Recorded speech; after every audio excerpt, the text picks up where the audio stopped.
Bogovič. Hvala za besedo. Kot smo danes že tu ugotovili, so ključni razlogi v ukinitvi za padec cen v ukinitvi kot pri mleku, ruski embargo, ohlajanje Kitajske, nismo še omenili nizkih cen nafte, ki na eni strani pozitivno vplivajo na znižanje stroškov, na drugi strani pa nekaj 100 milijonov ljudi na svetu tudi nima več sredstev za potrošnjo in se tudi zaradi tega pada potrošnja hrane. Ko ugotavljamo vsaj te 4 razloge, kaj dosti krivde ni na kmetih in kmetje se niso morali kaj dosti odločati o teh takšnih razlogih, ki so povzročili to krizo. V veliki meri gre za politične razloge, ponekod tudi ekonomske, v veliki meri pa predvsem politične. In posledica vsega tega je padec cen zaradi prevelike potrošnje in tu v Evropskem parlamentu in pa komisiji in povsod po Evropi zopet govorimo o pomoči kmetom.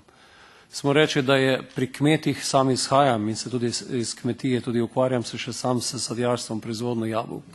V sorodu imam močne predelovalce mleka in z prve roke vam lahko povem, da kmetje ne želijo pomoči.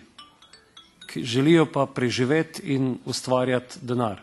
In tudi zaradi vsega tega se ustvari še nek dodaten konflikt v okviru evropske družbe, kjer kar naenkrat kmetje postajajo tisti, ki so na eni strani samo potrebni pomoči, onesnažujejo okolje in podobno, po drugi strani pa vemo, kakšna je vloga kmetijstva. Zato mislim, da se kmetijstvo godi velika krivica. Velika krivica se godi tudi zaradi tega, ker je enostavno podobno, kot to rečemo pri šahu, kmet postal tudi žrtev raznih velikih političnih preigravanj, če imam samo ruski primer v mislih. Z prve roke lahko povem, kaj se dogaja v Sloveniji v tem primeru.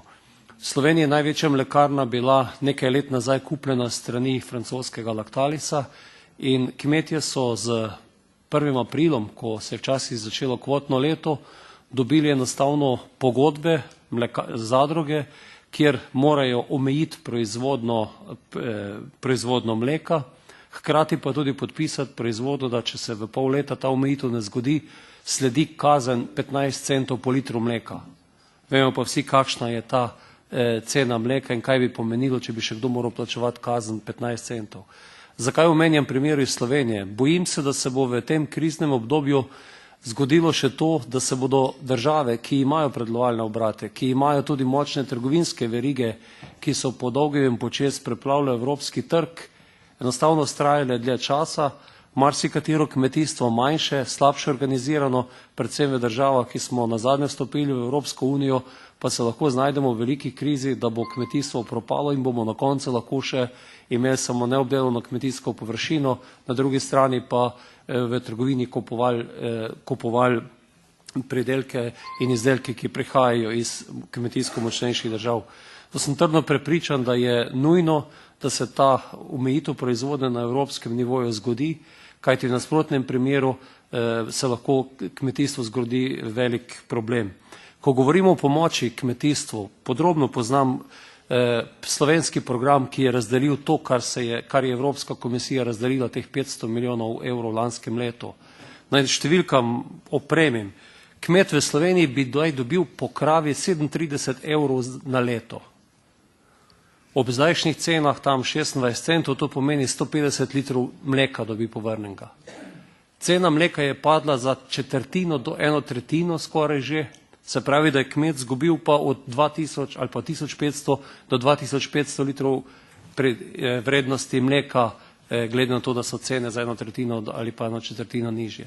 Se pravi, da mi lahko damo zelo velika sredstva iz evropskih blagajn in nikoli ne moremo te škode povrniti. Zato mislim, da je nujen razmislek o zmanjševanju količin, neki normalni ceni, ki jo bodo kmetje dobili od pridelka, ne od pomoči iz Evrope, in da bo enostavno ta kmetijska panoga lahko prosperirala naprej. Zato mislim, da se komisija vse prepočasi odziva, sledim vse te razprave na vseh odborih, kjer smo o krizi govorili, sem spremljal in delim to mnenje mnogih kolegov, ki so ga že danes izrazili, da je šele po pariškem sejmu, kjer je komisar z prve roke občutil slabo voljo in gnev francoskih kmetov, šele razumel, da se ta kriza dogaja. Zato mislim, da bo v teh izrednih razmerah tudi potrebni nujni in pa bolj ostri ukrepi. Tudi Evropsko združenje predelovalcev mleka nas nagovarja k temu, da zgradimo mehanizme, kjer bo potrebno proizvodno omejiti, na drugi strani pa imeti neko nadomestilo ali pa vsaj z normalnimi cenami dobiti to nazaj. Kajti kmetje verjamem, da bodo dosti več dobili nazaj, če se bodo cene zopet nazaj normalizirale, kot pa da bodo deležni kakršnekoli evropske pomoči. Kar se tiče sadja, se dogaja podobno. 2 leti je zdaj ta ukrep o umiku s trga oziroma dodeljevanja sadju humanitarnim organizacijam.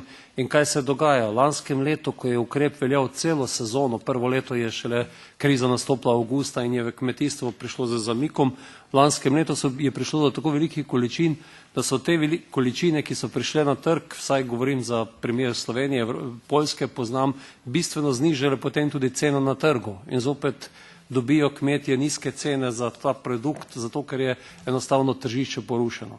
Zato mislim, da je nujno, da se te krize resno zavedamo, da primerno odreagiramo tudi z močnejšimi ukrepi, kajti v nasprotnem primeru se bojim, da bo v nekaj letih bodo kmetje propadli. Kmetijstvo ni tako kakor avto, ker lahko za eno leto ugasniš proizvodno, izumiš, pogruntaš nov model, pa čez eno leto zopet začneš. Ko se bodo enkrat hlevi v Evropi začeli zapirati, bodo za večno ostali zaprti.